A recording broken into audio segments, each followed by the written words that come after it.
The world speed record set by Malcolm Campbell in the 30s is very much the inspiration behind this vehicle. He represents that inimitable pioneering spirit of that era. They wanted to go further, go beyond.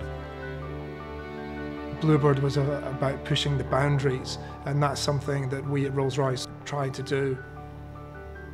With this car we were able to go further with certain features than we've gone before and create some new features. Our approach to this car is mimicking the mindset of these great pioneers, the Campbell family. It's very much a forward-thinking concept. But in the same way as the Bluebird team used absolutely the most modern materials available to them, we've done the same thing. You see through the technical engineered features and engineered look on elements of the car that we've very much delivered something that is absolutely contemporary. Steel itself was used extensively on these groundbreaking crafts, so we wanted metal to be the dominant application. We have brushed steel, which we've used on the bonnet before, but on the case of the Waterspeed collection, we've taken it along the flanks of the car and then around the deck.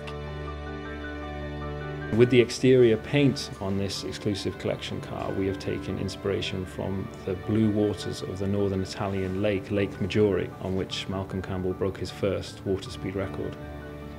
The R engine that was always used in the Bluebird crafts was painted in blue, and this was to draw attention to them as the soul, the power within.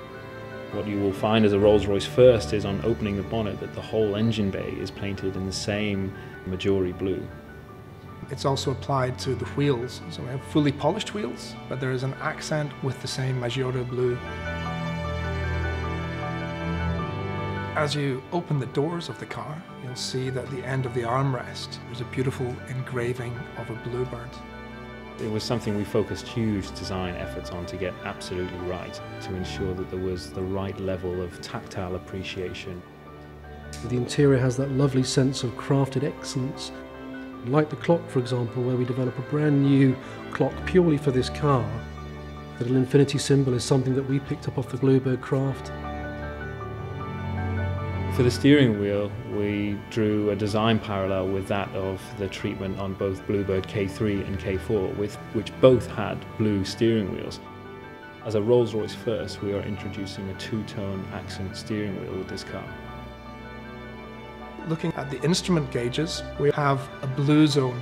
Now this is a direct reference to the Bluebird team and the instruments on the boat, and the expression going into the blue, which means going into the power zone.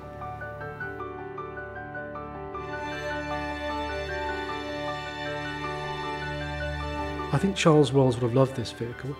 I think he would have been fully in tune with Sir Malcolm Campbell's spirit of endeavour. We have, beautiful design aesthetic combined with engineering excellence and innovation, as well as the craftsmanship so associated with Rolls-Royce motor cars. Those things as a whole have created this wonderful car and a wonderful story.